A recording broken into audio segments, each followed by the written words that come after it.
Hello guys, তো প্রথমে দেখালাম দেখো দৌড় প্রতিযোগিতা আমি অংশগ্রহণ করেছি, তবে কে কোনটা আমি সেটা তো তোমরা পরে বুঝতেই পারবে। আর এই যে আমি আর আমার শাশুড়ি মা যাচ্ছি, দুজনে যাচ্ছি হচ্ছে তেহট্টে মিটিংটা প্রত্যেক বছরই হয়।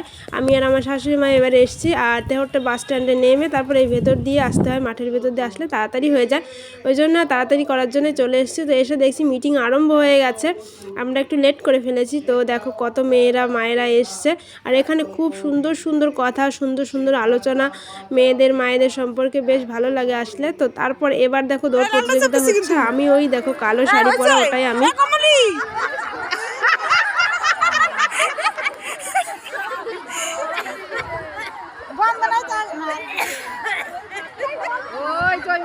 তারপরে এই দেখো টোটো করে আসার সময় আসছি, আমরা 4 জনে আসছিলাম, আমাদের বেতাইতে আরও লোক ছিল। তো এই দেখো প্রাইজ আমার হাতে, তো বেশ ভালো লাগলো, আজকের দিনটাও খুব মজা করে কাটালাম।